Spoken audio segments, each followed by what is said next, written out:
Hi guys, it's me George, and I wanted to do this video today. It's nothing that I've researched. I'm doing a lot of videos like that recently, but I'm just going with it. But what I wanted to talk about today actually was about bioregionalism within traditional witchcraft, and more specifically in regards to the the Fae, the little folk, the little people, the good folk, the folk that dwell beneath the mound. They go by many different names, and they have many different courts and many different places that they reside. But I wanted to talk about the impact and the influence of the good folk, in particular with kind of what I have encountered, and perhaps some may call it a comparison. Definitely in regards to where I used to live to where I now presently live. And I think I want to mark this just for myself. I'm not going to say everything. I know the reasons why this has happened, and it's too personal for me to kind of disclose, to be honest, to anyone or to reveal even. And, you know, for me, I tend to do that quite a lot in my videos where I don't tell people everything because for me, my practice is personal to me. It's my personal practice. And so I look at that with a lot of, I see that as sacred. And so for me, I don't want to share everything with everybody. It's just as even people that, you know, follow me on Instagram will know that I rarely post pictures of spells or workings that I do, because I don't. I don't feel comfortable with it at all. I will when it's worked, but normally I kind of forget and then I'm like, oh. But going back to, I digress, going back to the subject at hand, I wanted to talk about this because this is a really, really interesting thing that's happened. So I, obviously, as you will know, my subscribers have watched me for years would know that I used to live in Manchester. And so a lot of my practice, because traditional craft is a land-based practice, because in the old craft, we work with the land rather than against it. We honor the land and we commune with the land and therefore merge with the land so that we are able to work the land. And so that we are able to build an effective relationship with the genus loci, with the spirit of place, and build an effective relationship with the spirits that reside there. And working with land-based spirits is such a powerful practice. It really and truly is a rewarding and powerful practice. And so I encountered the she years ago, and they have popped up throughout my practice as a witch because I firmly believe that the witch holds fairy blood within them. It's a thing that is within folklore. It's a thing that is mentioned, and one only has to look at accounts of witch trials and folklore to see that the witch and the she intermingle. They are interwoven in such a beautiful tapestry, that the relationship between the witch and the good folk, there is a hand-in-hand thing. They are cemented, and I have worked with Fae within the north of England. For those of you that don't know, I uploaded a video about a run-in I had with a Fae that I didn't particularly work with at the time. He just presented himself to me, and it was something that was terrifying, to be honest. It's something that I put down as a video a really long while back, but it got like an insane amount of views. For those of you that are intrigued, it's called A Run-In with a Fairy, or An Encounter with a Fairy, a Terrifying Story. And that happened, and that was real, and it was terrifying. I now know the name of that Fae, and what that Fae does, which actually makes it more frightening to me, because that wasn't a good experience. That was quite frightening, and it was very, very dark, to be honest with you. But in regards to working with the Fae in Manchester, in Lancashire, for the most part, it wasn't dark and terrifying and always sinister. No, actually, it was very beautiful. It was very rewarding at times, and it could also be quite tricky because the good folk are like that. They love a loophole. That's how they work, and it's so by saying this, I am not downplaying or de-empowering the Fae of the north of England, because that for me would be extremely disrespectful, because I have so much respect and love for the she of the northwest of England. And the UK, and a lot of people forget this, the UK is a country, but it's made up of 4 different separate countries, and a person only needs to go to those places to see actually these are very different. They are not the same country. They are very different, even though they are Great Britain or the UK. They are 4 separate nations, and the culture, the languages are very different.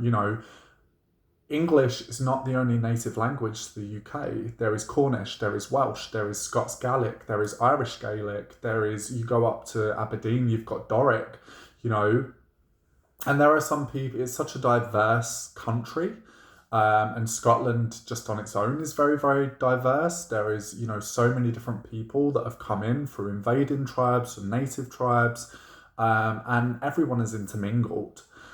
In some way or the other. So much so it's quite reflective within Northern English folk magic. There is a lot of folk magic in Northern England that has Scottish influences and crossovers and vice versa, because they have intermingled.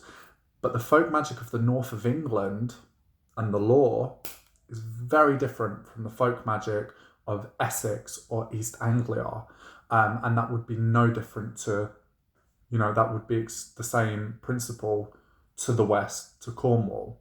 So what I'm trying to say is, if you live in the UK, it doesn't mean your folk land-based practice is going to be the same as someone else that lives in the UK, because it's so, so different.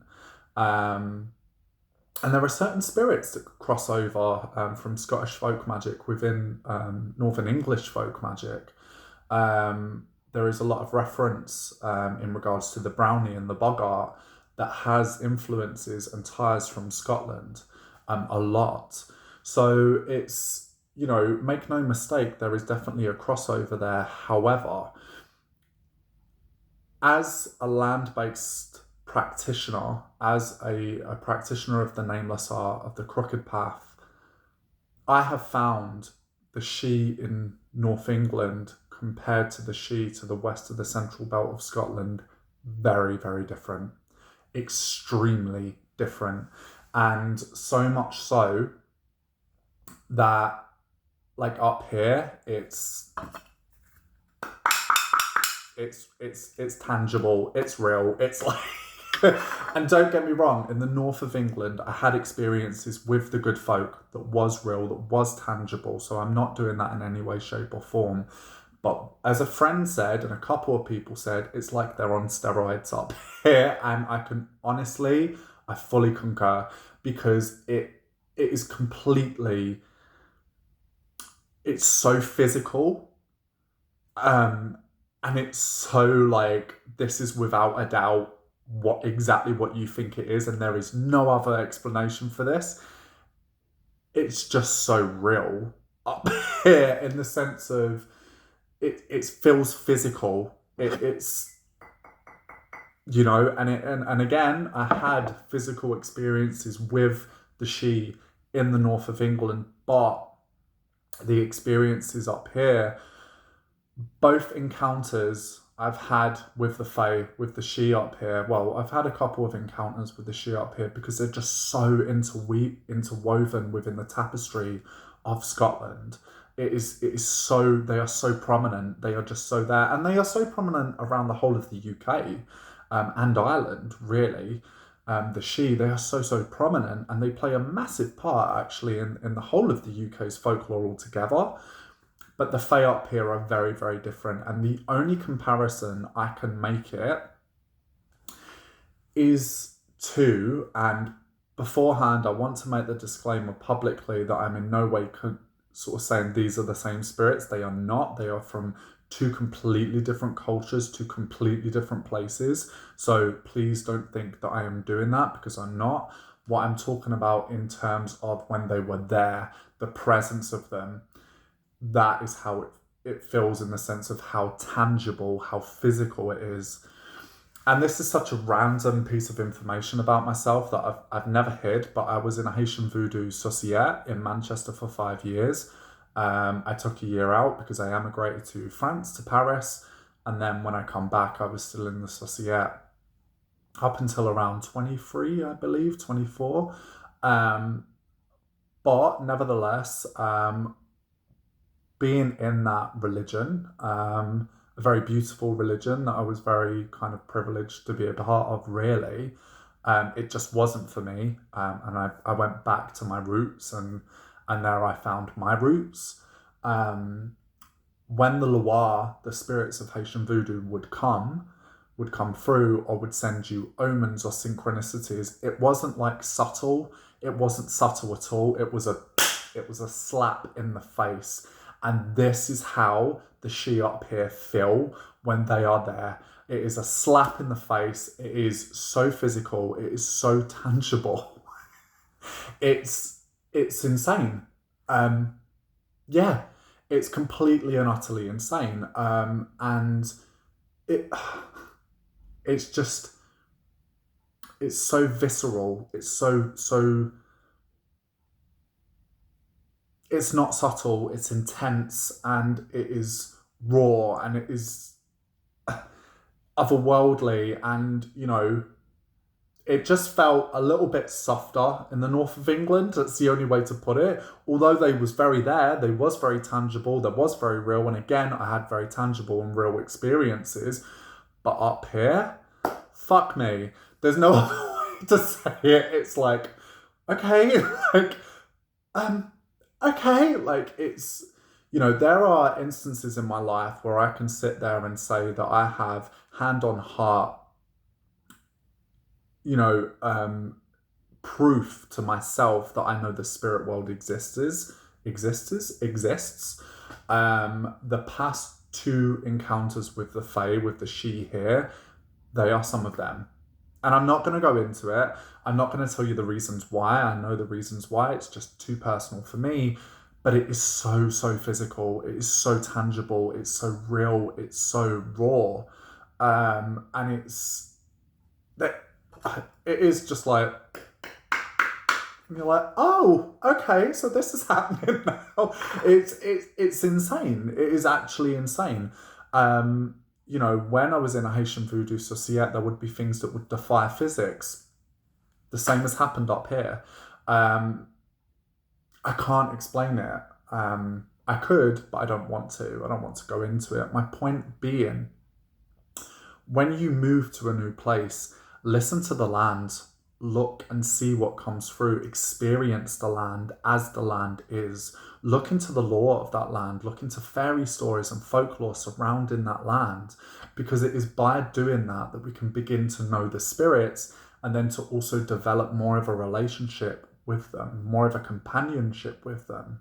And you will find that going to different places in the UK will change depending on the spirits. My mum, when she came here, because I live in Renfrewshire, and Renfrewshire is steeped in folklore, it is steeped in magic.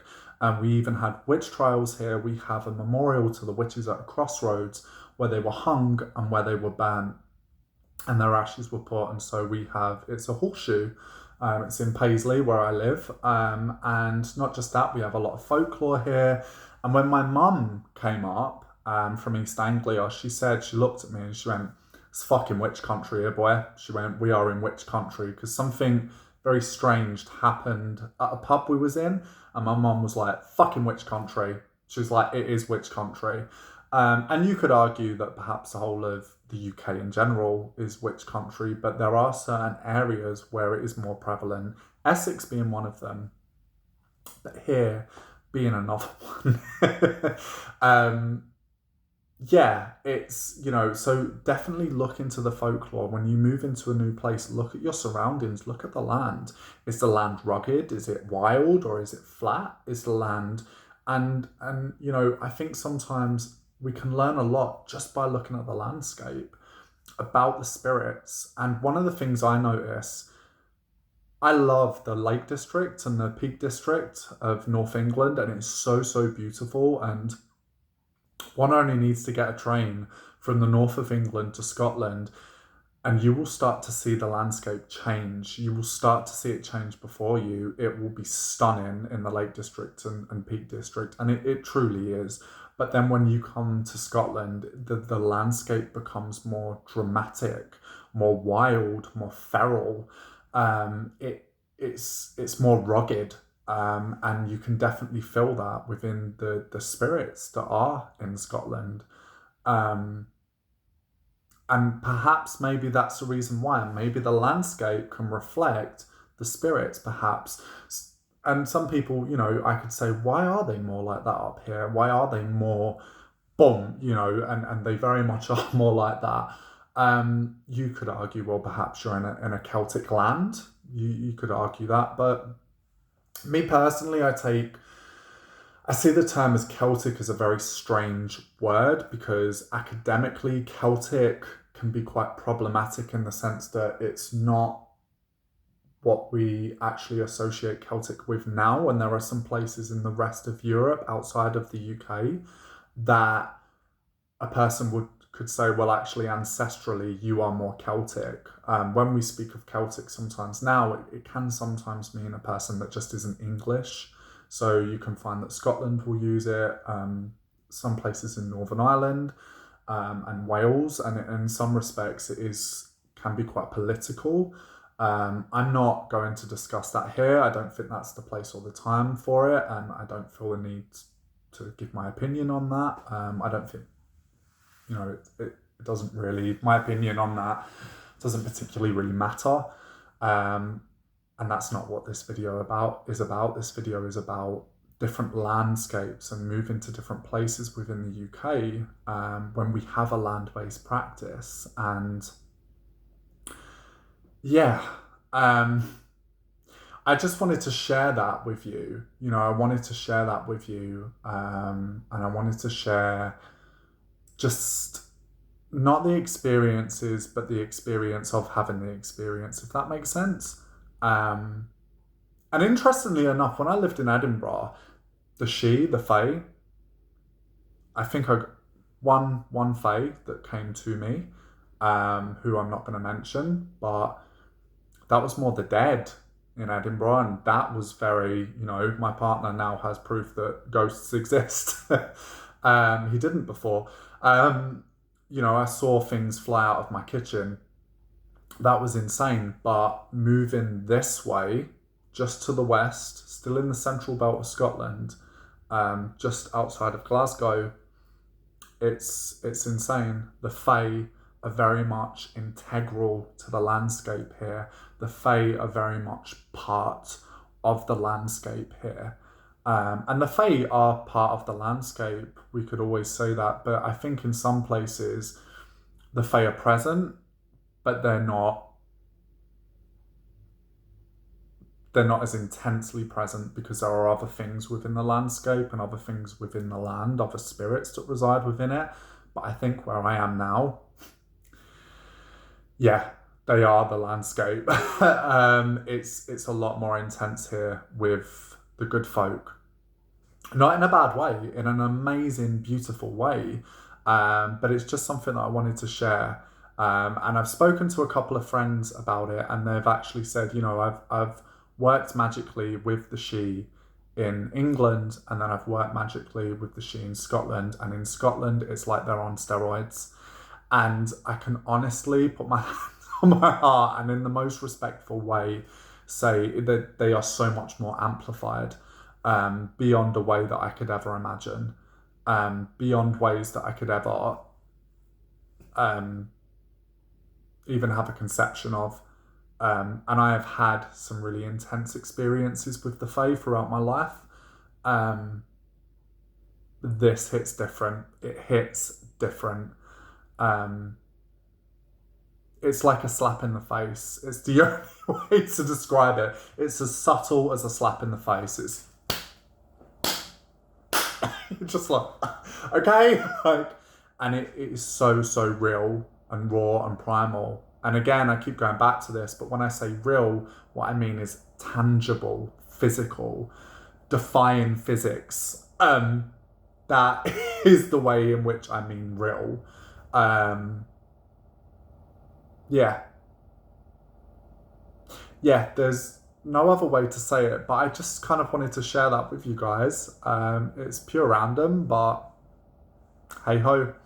Um, and again, as I said, I haven't divulged as much because that is too personal, but I just thought I'd talk about the difference of landscapes where we are, and you know, you can go to a place where they will be there, but not as prevalent, and you can go to a place and they're like, yeah, this is our place, this is ours, and here we are, hear us roar, like, you know, and it is very much like that in this place and in this landscape.